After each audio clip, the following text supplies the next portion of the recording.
From KAKE Sports, this is 50 Years in the Making.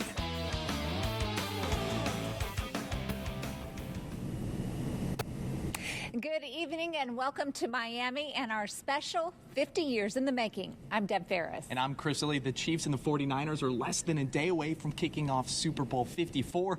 And to get in the mood, let's take a look back at all that has changed since the last time KC was on this big stage. Oh, Chief fans are getting ready, all right. It's been 50 long years since the Lombardi Trophy graced Kansas City, but that game in January of 1970 is one of the fondest memories for many. Everybody had to watch that game. Floyd Steiner and his neighbors at Park West Retirement Community in Wichita remember the excitement of every pass, not to mention the touchdowns. It was a fun time to be a Chiefs fan. Season tickets then, I think, were $40. Prices were just a tad cheaper in 1970. Gas was around 50 cents a gallon, and a house just $26,000. If that sounds like a bargain, here's what Harry Apple was paid. Something like $3.50 an hour. In Wichita, the city was celebrating its 100th birthday. The paint was barely dry on Century 2, and 31 people, including 14 players, died. We all mourned the deaths of WSU football players in a horrific plane crash. Back in 1970, Kansas was 2.2 million people strong. And in June of that year, crews had just finished up building the 424-mile Kansas stretch of I-70. On the national stage, 1970 was the year First Lady Melania Trump was born. Also, the year the Beatles broke up. And this is Casey Kasem. Who can forget when Casey Kasem debuted America's Top 40 Countdown? Whether 50 years ago or tomorrow in Miami, these gentlemen all agree there ain't no mountain high enough for the Chiefs. The Chiefs won't end up in the win column. I got all the faith in the world in them. I'm a Chiefs fan, always will be. Pilar Pedraza, KAKE News, on your side. Awesome. And there are so many Kansas connections in this Super Bowl. Yeah, everything from players to coaches. And there's one Kansas woman from Heston who is paving the way for others. She's the only female coach coaching in the Super Bowl.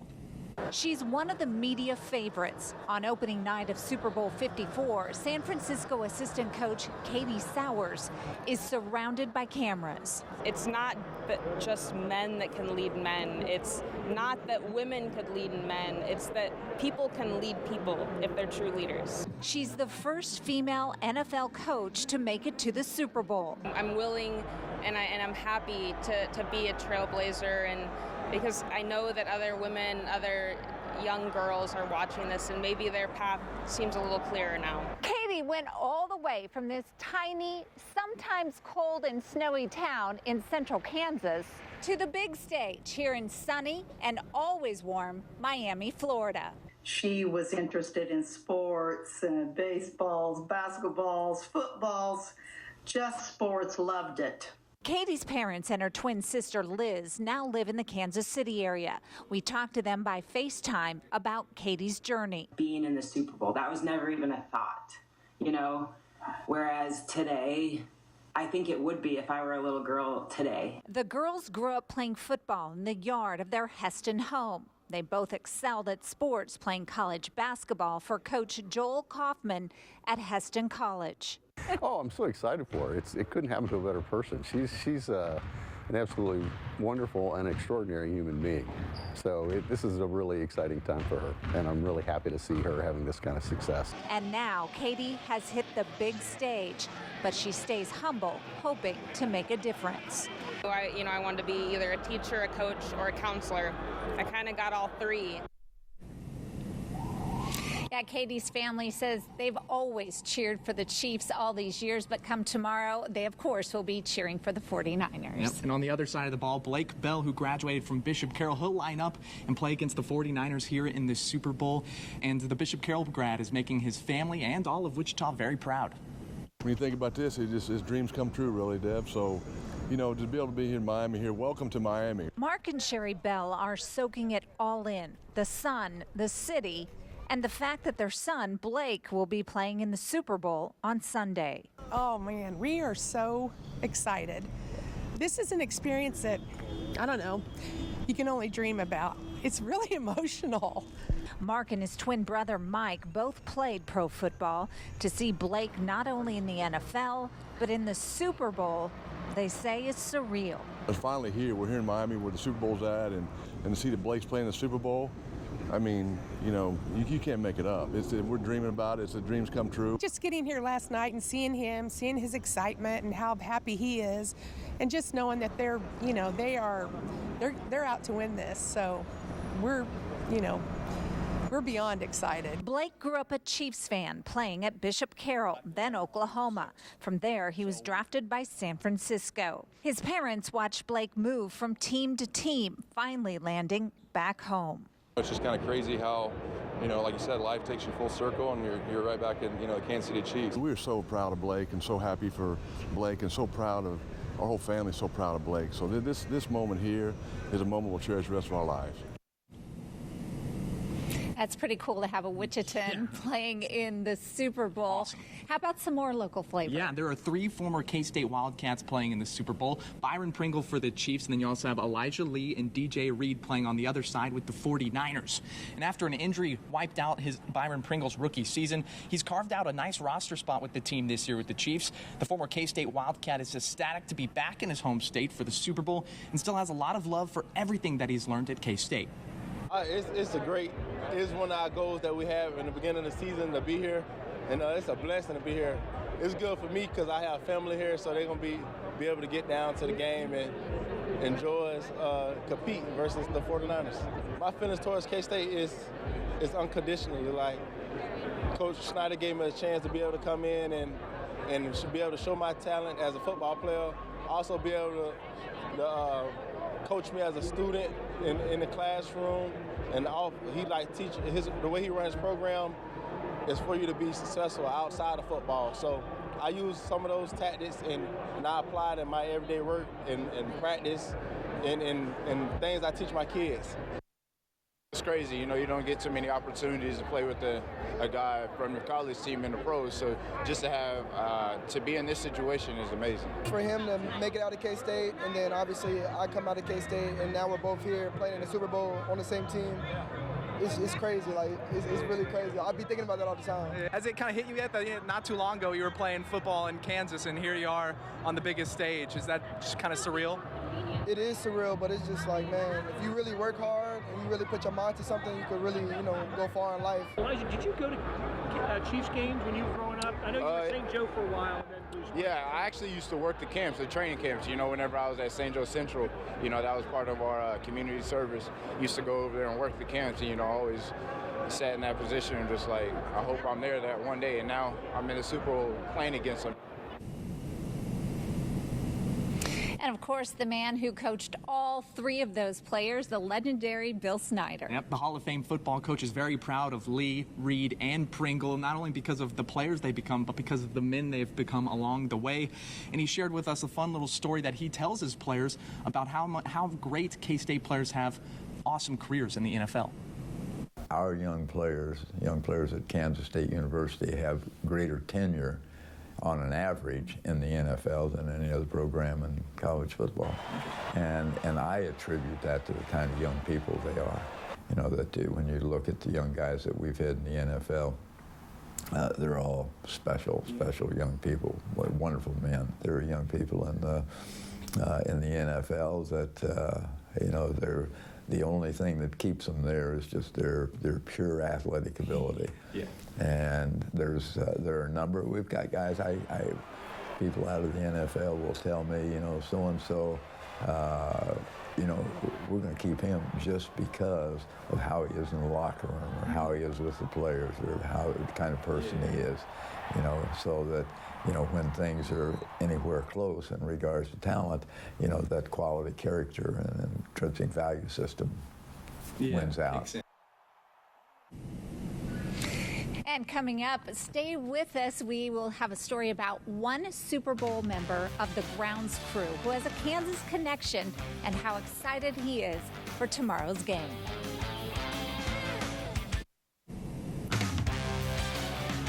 welcome back to our 50 Years in the Making special. Yeah, and this was so cool. Earlier this week, we were invited inside Hard Rock Stadium for a tour. Take a look. Hard Rock Stadium sits empty now, a massive structure that holds nearly 70,000 fans. The dream is finally becoming reality. The Kansas City Chiefs logo on one end of the field, the San Francisco 49ers at the other. This doesn't happen by accident. Everything has to be coordinated in the right way, or it's not going to work. NFL events coordinator Eric Fickelstein says he's as ready as ever for the Super Bowl on Sunday. I can tell you, as of right now, we feel confident of where we're at, and if we stay on this track, we'll be where we need to be on Super Bowl Sunday. The field, a pristine 100 yards of live grass grown in Georgia and laid on January 10th, kept alive with the help of these sun lamps. At this time of the year, obviously the sun angle is very low, so with the roof and the extensions that they put on it, we don't get a lot of sunlight in on the field, so we have to supplement that with the grow lights. Groundskeeper Ed Mangan says the field should be perfect for game day. Oh, I'd like them to kick it off right now and let's go.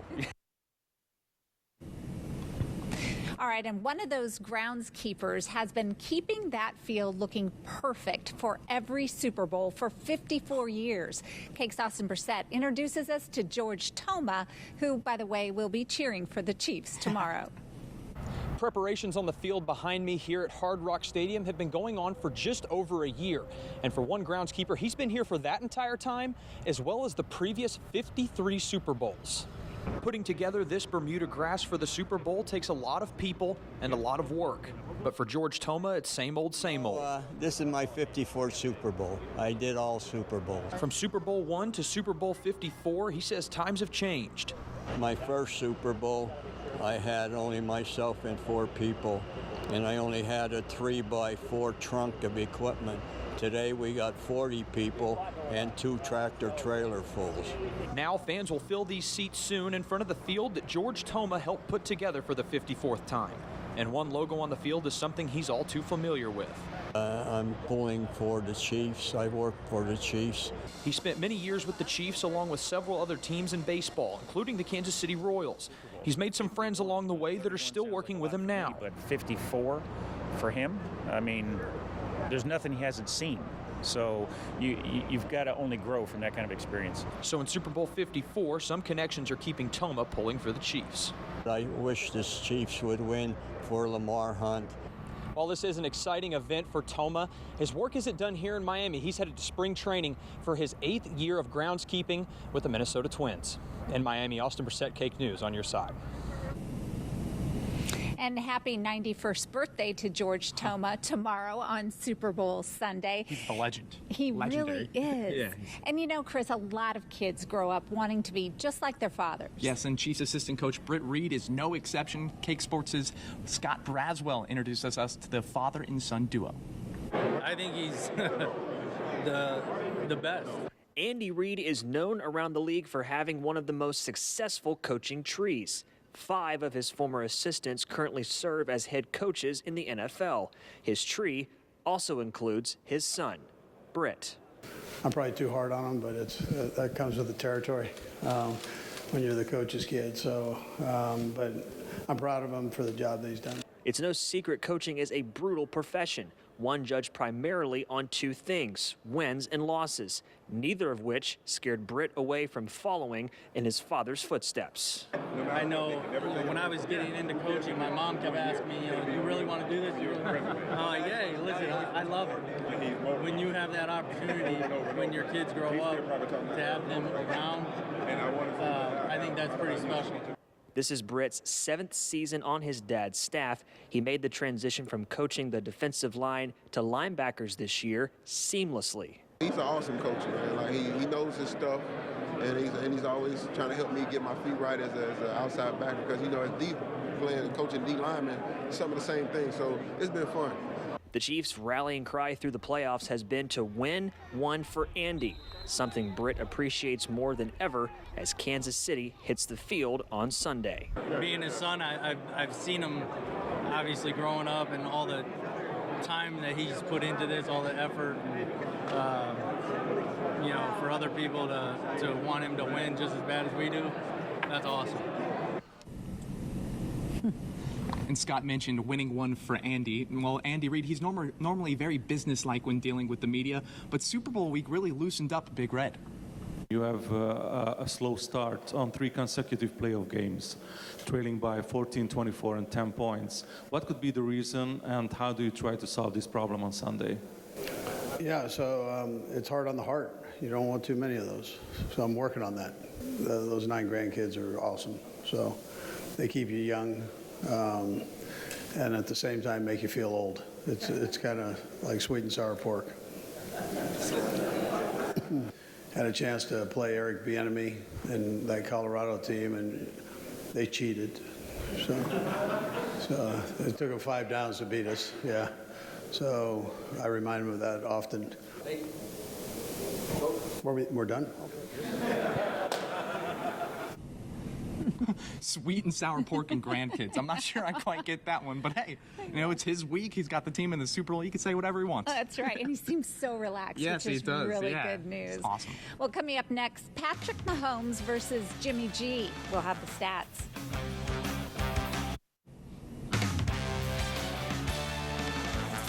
All right, when you're talking about the Super Bowl, everybody's talking about the quarterbacks. Yep, Jimmy Garoppolo versus Patrick Mahomes.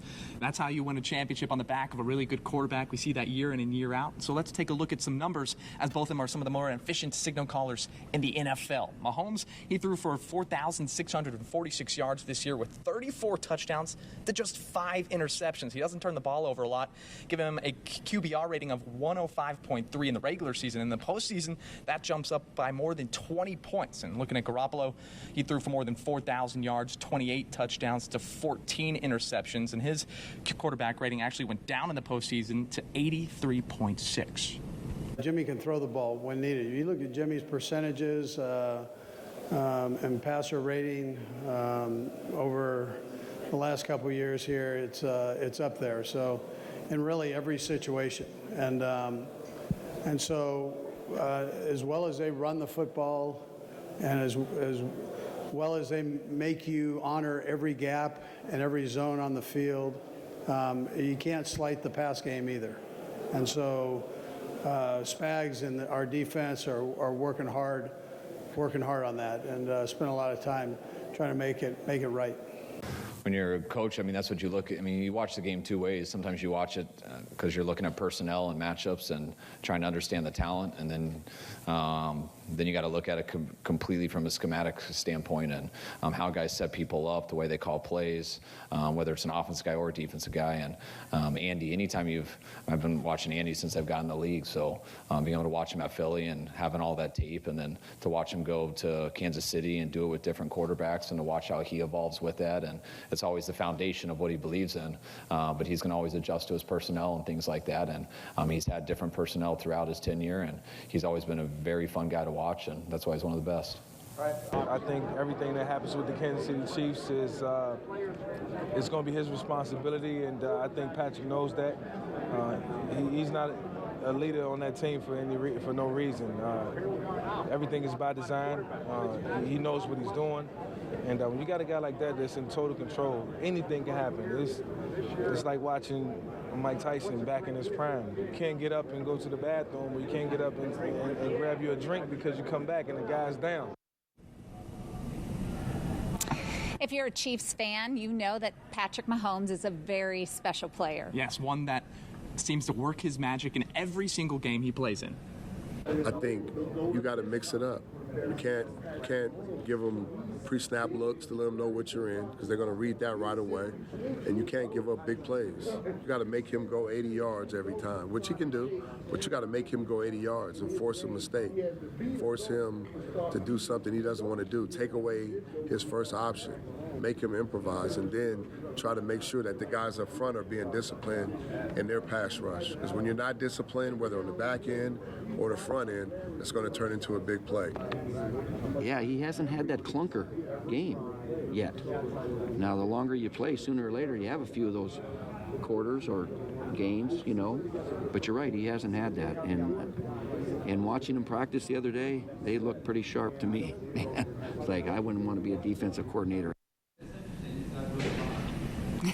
I wouldn't want to be a defensive coordinator neither. against him. We'll be back with some final thoughts. It's been an exciting week here in Miami for the fans, for the players, for the coaches, everybody involved. But it started off very somber. Yes, especially when the news came out that Kobe Bryant and his daughter died in a helicopter crash, it kind of rocked the nation and the sports world, everyone, whether they not had a personal relationship with him or not. All the players, they told us that, his Mamba mentality is something they'll always remember. And there was players that, he was their idol growing up. Yeah. And they wanted to be just like him. So and I it's think sad. they're going to have a moment for him tomorrow at the Super Bowl. Thanks for watching. Good night.